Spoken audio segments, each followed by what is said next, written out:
जीवन हमें एक मौका देता है, इसलिए जब भी सही कॉलेज चुनने का समय आए तो सिर्फ मंगलायतन यूनिवर्सिटी आपके बेहतरीन भविष्य और सर्वांगीण विकास के लिए। मुस्लिम कौम को या मुस्लिम समाज को इस तरह बदनाम करने की कोई जरूरत नहीं है। क्या मस्जिद पर बम फेंकने से इंडिया की जीत का जश्न मनेगा? मेरा नाम मोहम्मद जाबिर है, मैं महू शहर की जामा मस्जिद में इमाम हूँ। मैंने आप मीडिया साथियों को इसलिए बुलाया है कि मुझे ये खबर मिली है सोशल मीडिया से के थ्रू, चूँकि ये बाकायदा पूरे देश में ये माहौल बनाने की कोशिश की जा रही है या खबर फैलाने की कोशिश की जा रही है कि मुसलमान को इंडिया की जीत से नाराज़गी थी और इस तरह से ये मामला बिगड़ा है और मुसलमानों की वजह से ये सब कुछ हुआ है। ये एक गलत बात फैलाई जा रही है और इस चीज़ से हमें बहुत दुख हुआ है। मुस्लिम कौम को या मुस्लिम समाज को इस तरह बदनाम करने की कोई ज़रूरत नहीं है। मुसलमान भी इसी देश के वासी हैं। ये परसेप्शन चूँकि देश में बहुत सारे लोगों ने पहले से ही बना रखा है कि मुसलमान जो है वो देश विरोधी हैं, और जबकि कहानी यहाँ पर जो शुरू हुई है वो इस तरह शुरू हुई है कि सबसे पहली चीज़ शासन प्रशासन से जिस तरह की चूक हुई है, उन चूकों के चलते यहाँ पर यह हादसा हुआ है। दोनों तरफ के लोगों से की सहमति, शासन की, प्रशासन की मौजूदगी में और बीचवानी में रखकर ये बात तय हुई थी कि जामा मस्जिद के इस रूट से किसी तरह का जुलूस नहीं निकलेगा। रात को जो जुलूस निकला उसकी पहली बात तो कोई परमिशन नहीं थी, उसकी कोई आगवानी करने वाला नहीं था, वो एक उपद्रवियों की भीड़ थी। वो इंडिया की जीत के नाम पर मस्जिदों और धर्म स्थलों के बाहर सिर्फ शोर शराबा करना और नारा करना उनका काम था। लोग नमाज से जब निकले हैं तो उस वक्त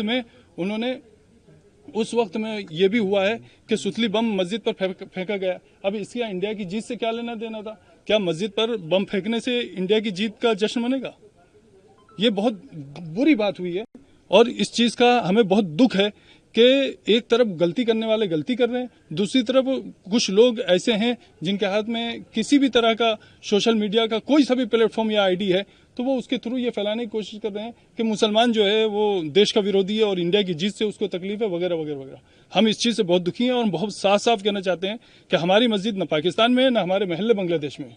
हम इसी हिंदुस्तान के निवासी हैं, इसी हिंदुस्तान में हम रहे हैं, इसी हिंदुस्तान में हम रहते हैं, इसी हिंदुस्तान के साथ हमारा रिश्ता है। इस तरह की बातें करना ये और फिर कुछ लोगों की तो मैं समझता हूँ कुछ लोगों की तो रोजी रोटी या नेतागिरी या उनका अपना जो भी प्रोफेशन है वो तो हिंदू मुस्लिम पर चल रहा है।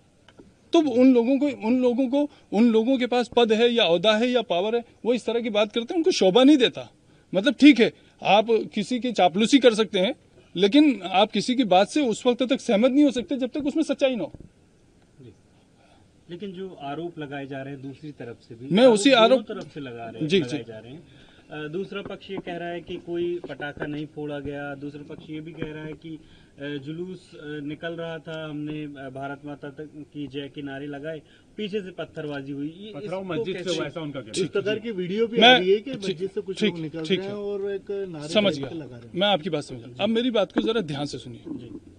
यहाँ मस्जिदों में पत्थर के ढेर लगे हैं क्या?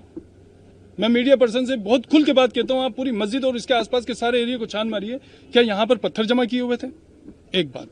दूसरी बात, मेरा बुनियादी सवाल यह है कि जिस एरिया से जुलूस नहीं निकलना प्रशासन की मौजूदगी में बीचवानी में रहकर दोनों पक्षों के बीच तय हो चुका था, उस वक्त में जुलूस का उसी रूट से निकलना, बगैर आगवानी करने वालों और उसके संयोजकों के बगैर निकलना, नारों के साथ निकलना, नमाज के वक्त में निकलना, क्या ये सब इस देश में मतलब पनपने की बातें हैं या महू में इस तरह सद्भावना पैदा होगी?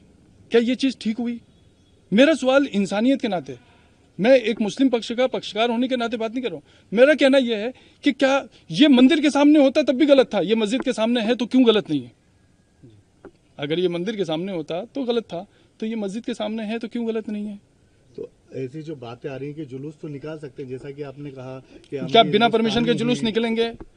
मैं आपसे लिखा हुआ ले लूं? नहीं, देश की जीत के जुलूस के लिए कोई रूट तो होता है, कुछ गाइडलाइंस तो होती हैं, कुछ तो व्यवस्था होती है। नहीं तो पॉलिटिक्स अगर कोई वो होता तो बिल्कुल गाइडलाइन होती है, तो देश की जीत का था। नहीं, देश की जीत के जश्न की आपने बताया, मेरी बात सुनो, देश की जीत के जश्न के लिए कुछ तो थोड़ा तो कहीं तो कुछ तो पाबंदी होगी ना। जो वीडियो मार्केट में चल रहे हैं उसमें मुस्लिम समाज के लोग पत्थर फेंकते हुए नजर आ रहे हैं, उस पर क्या कहना है? नहीं, दूसरी तरफ से तो फूल आ रहे थे, बस यही कहूंगा मैं। यानी कि दोनों तरफ से पथराव हुआ।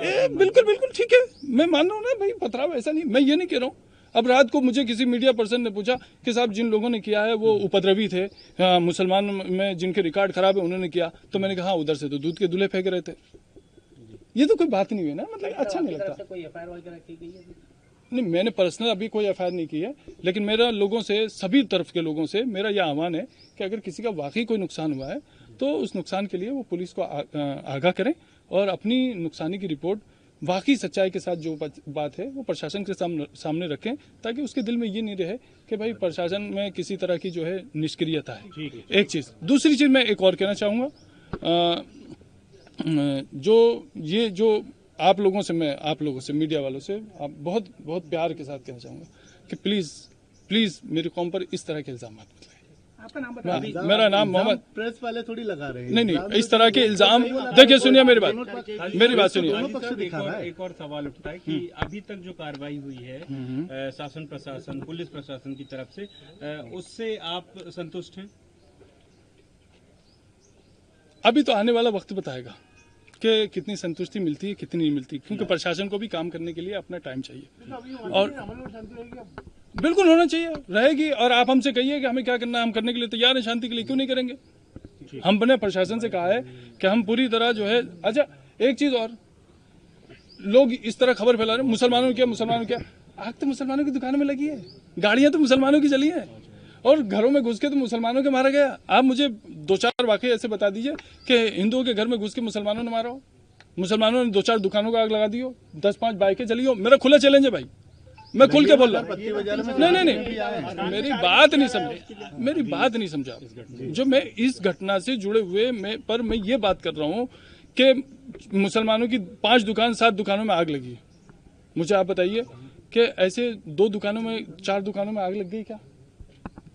पत्ती चौराहे में यही लोग का आरोप लगा रहे हैं कि हुआ है। मैं वही कहना चाह रहा हूँ कि आपके पास कैमरा है कि मेरे पास कैमरा है, पहुंचिए ना, आप बताइए ना उसको।